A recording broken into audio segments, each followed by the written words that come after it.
ముందుగా సనాతన ధర్మ కుటుంబీకులందరికీ కూడా శుభాభివందనాలు. ఈ రోజు నేను మీతో చర్చించాలనుకున్న ఆలయం మల్దకల్లో ఉన్నటువంటి శ్రీ లక్ష్మీ వెంకటేశ్వర స్వామి వారి ఆలయ విశేషాలు ఈ రోజు మనం తెలుసుకుందాం. రెండవ తిరుపతిగా వెలుగొందినటువంటి మల్దకల్ క్షేత్రం గురించి బ్రహ్మాండ పురాణంలోనూ మనకు అవగతం అవుతూ ఉన్నది. ఆదిశిల క్షేత్రంగా ఈ యొక్క మల్దకల్ లక్ష్మీ వెంకటేశ్వర స్వామి వారి క్షేత్రాన్ని వర్ణించారు. మొదలు అనగా ఆది, కల్లు అనగా రాయి అని అర్థం. బ్రహ్మదేవుడు ఒక శిలను సృష్టించి ఆదిశిల అని పేరు పెట్టాడని, అక్కడే పరమశివుడు తపస్సును ఆచరించాడని, అట్టి శిలపై శ్రీనివాసుడు, లక్ష్మీదేవి, అనంతసేనమూర్తి, వరాహస్వామి, ఆంజనేయుడు ఒకే శిలపై ఉద్భవించారు.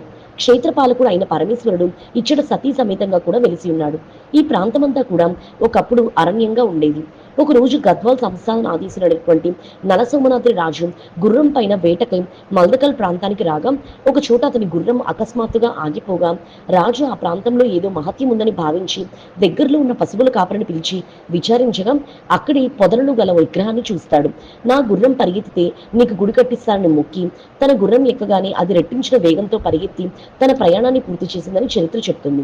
అప్పుడు రాజుగారు దేవాలయాన్ని కట్టించి ఆ విగ్రహాన్ని ప్రతిష్ఠించి అడవిలో విగ్రహాన్ని చూపించినటువంటి పశువుల కాపరైనటువంటి బోయవాణ్ణి పూజారిగా నియమిస్తారు. నేటికి ఈ దేవాలయంలో అతని సంతతే పూజాధికారులు నిర్వహిస్తూ ఉంటారు. స్థానికులు దేవాలయంలోని భగవంతుణ్ణి మల్దకల్ తిమ్మప్ప దేవునిగా పిలుస్తూ ఉంటారు. ఆయన చుట్టుపక్కల గ్రామాల్లో అత్యంత ప్రసిద్ధిగాంచినారు. ప్రతి ఏటా మార్గశిర మాసం పౌర్ణమి రోజున భక్తులు ఆనందోత్సవాల మధ్య జాతర నిర్వహించుకుంటూ ఉంటారు. కర్ణాటక, మహారాష్ట్ర మరియు ఆంధ్ర తదితర రాష్ట్రాల నుంచి భక్తులు తరలి వస్తూ ఉంటారు. ఏటా 20 లక్షల మందికి పైగా దేవాలయాన్ని దర్శిస్తూ ఉంటారని ఒక అంచనా. గద్వాల్ కోట, ప్రియదర్శిని జూలాల ప్రాజెక్ట్, చంద్రగొండ కోట, జమ్మలమ్మ దేవాలయం ఇలా గద్వాల్లో చూడదలసిన ప్రదేశాలతో పాటు ఈ మల్దకల్ లక్ష్మీ వెంకటేశ్వర స్వామివారి ఆలయం కూడా అత్యంత ప్రసిద్ధిగాంచిందని భక్తుల యొక్క విశ్వాసం. మహబూబ్ నగర్ జిల్లాలో పేరుకున్న జాతరలు మల్దకల్, కురుమూర్తి జాతరలు మంచి గుర్తింపు కలిగి ఉన్నాయి. జాతరలు పశువులు, ఇంటి సామాగ్రి, రైతుల పనిముట్లు, కలప, చిన్నపిల్లల ఆట వస్తువుల నుంచి పెద్దలు ఉపయోగపడే పరికరాల వరకు లభిస్తాయి.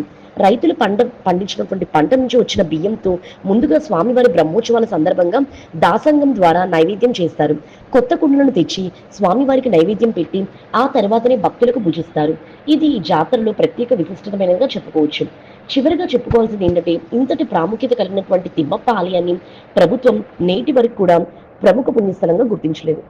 ఇప్పటికైనా ఈ ఆలయాన్ని గుర్తించి అభివృద్ధి చేయాల్సినటువంటి అవసరం ఎంతైనా ఉందని స్థానికులు, భక్తులు ప్రభుత్వాన్ని విజ్ఞప్తి చేస్తున్నారు. మరి తెలుసుకున్నారు కదా, మహబూబ్ నగర్ జిల్లాలో ఉన్నటువంటి మల్దకల్ శ్రీ లక్ష్మీ వెంకటేశ్వర స్వామి వారి ఆలయ విశేషాలు. ఈ వీడియో చూస్తున్న మీ అందరికీ కూడా కృతజ్ఞతలు.